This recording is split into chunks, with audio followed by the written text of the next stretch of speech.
So what's up, kamusta? Ayos ba tayo dyan? So nandito tayo ngayon sa may Mitsukushi Playa del Brand para sa lahat ng mga gustong kumuha nito. Nandyan sa dulo ng video yung kanilang contact number at yung price netong motor na to. Ayos.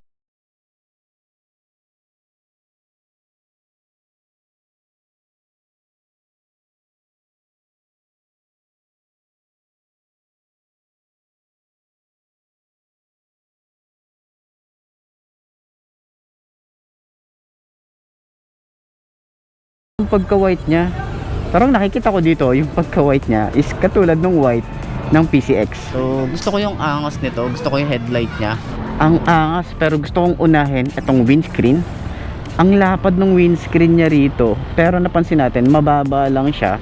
LED na rin to, halos lahat. Pati yung signal light niya at pati yung mga daytime running light niya is LED na rin mga best. Ito yung signal light niya.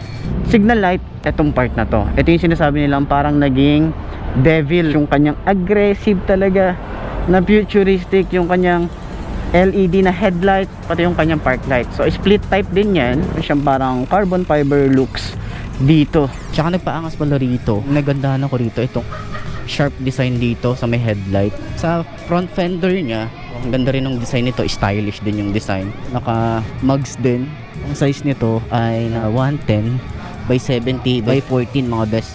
So naka telescopic fork. Ganda rin ng forks nito. Maganda na yung tires niya. Disc brake. Tapos nagandahan dito Nissan yung caliper niya mga best. So itong version na to ay combi brake system. So sa kanyang front fender, aggressive din. May mga sharp looking din dito. At telescopic fork, meron siya rito ang reflector. Side by side naman yan. Naka dual path caliper. Naka disc brake. Naka tubeless. Naka mugs. Naka CST yung kanyang tires dito sa harap. Ang size neto ay 180 by 14. Extension niya, goma siya. Yung pinakaibabaw niya. Yung extension ng paa, yan. Malawak yung extension niya. Yung komportable, parang mga naka NMAX yung datingan or PCX, ganun yung datingan niya rito.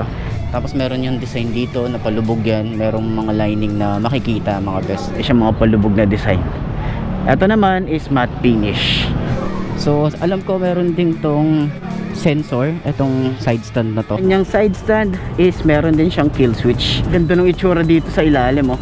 Ang ganda na yung itsura dito, oh. Sa foot pegs. Yung foot pegs, ang ganda rin ng itsura dito. Ganda ng paint job dito. Ang lapad pa. Yan, may lock din naman siya. Ganda ng emblem dito ng PCX na to. Premium looking yung kanyang emblem. Ganda ng itsura ng EXO. Then ESP Plus na to, so mas pina-improve na yung hatak nito. Nagandahan ako sa forma dito. Stylish yung filter niya. Panggilid niya rito, may glossy gray. And then may Honda rito na matte black. Yung filter or sa panggilid niya, 4 bulb to. Wala rin siyang kickstart. Meron din siya ritong SYM na logo or naka-emboss dito. And then malaki rin yung kanyang filter dito. Dual shock dito sa likod. Meron din siyang tire hugger na matte finish. Yung size nito ay 130 by 70 by 13. Oh, meron siyang dual shock na adjustable naman yan, kulay black. Tapos mapapansin natin yung kanyang disc brake nasa gitna. Single path caliper to, naka mugs, naka tubeless na rin to. And then yung size nito is 110 80 by 14. So meron din tayo itong tire hugger na flexible din yan, tsaka malapad din siya. Dito naman sa likod, isa sa mga nagustuhan din natin, isang buo lang yan. Pati yung signal light niya nandito sa part na to. Malapad yung fender. Tapos yung lagay ng plate niya. So yung itsura nung kanyang grab bar, talagang makikita mo dito sa likod is yung kanyang tail light. So split type din yan. Dito sa gitna, wala. Pero ito yung mga ilaw niya.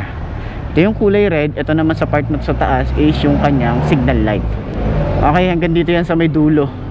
Malapad din yung ating rear fender dito. Yung kanyang plate light is bulb type pa rin. Meron tayo dito ang reflector, yung lagay ng plate, malapad talaga siya. So, sa exhaust niya, napaka-stylish ng dating. Very futuristic eh, no? Ang ganda rin ng cover dito. Ang ganda rin ng design niya. Yan yung tambucho niya. Yan, stylish, no? Naka disc brake din dito sa likod. Swing arm, meron din siyang swing arm dito.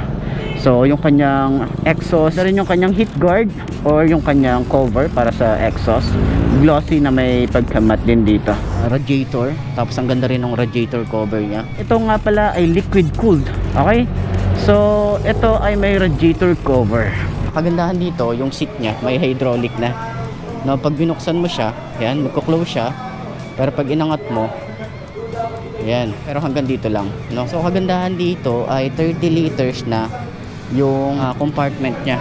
Ang laki na nung compartment nito. Sa kanyang upuan na premium din, halos meron din siya rito mga stitches na kulay white. So ito yung kanyang compartment. Maluwag din naman siya. Meron tayong lock and unlock dito. So ito yung kill switch, ating tank. At yung tank cap niya, hindi nyo na kailangan ng susi dito para ma-open.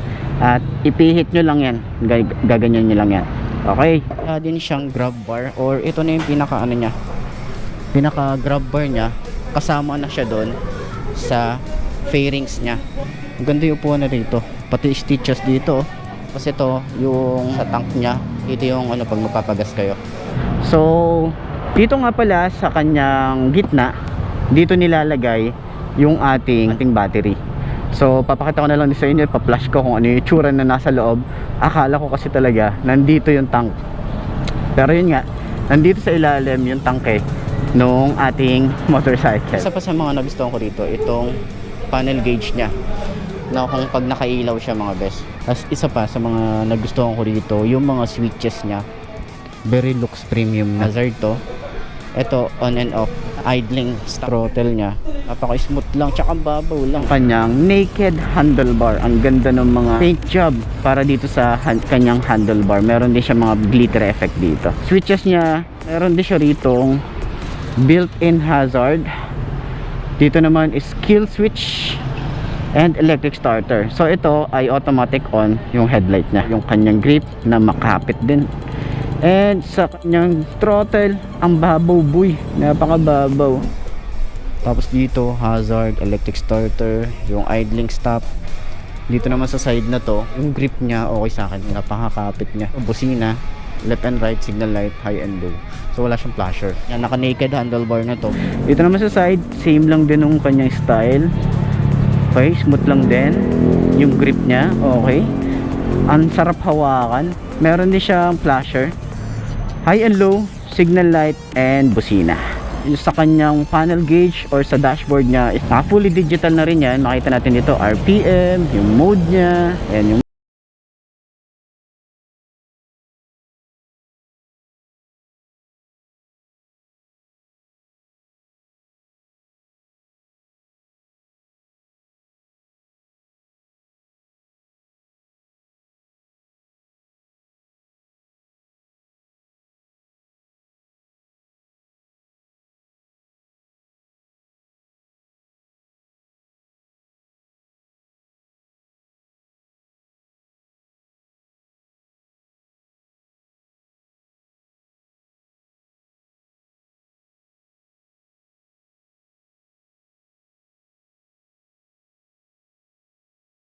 kung kumuha nito, nandyan sa dulo ng video yung kanilang contact number at yung price nitong motorcycle na to.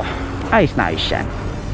So yun na nga mga best, no? Ito na ba ang motor na babagay sa'yo? Kung ito na nga, ay markahan mo na yan at mag-subscribe ka na sa aking YouTube channel. I-click mo na rin yung notification bell para updated ka sa lahat ng videos na upload natin dito araw-araw. Laging tatandaan, wala sa brand ng motor ang itatagal yan, kundi na sa pag-aalaga mo yan, tatagal yan. Ayos na ayos yan. Kaya kita-kita na lang ulit tayo bukas. I'm Mark Lee. Ciao. Maraming salamat sa inyo.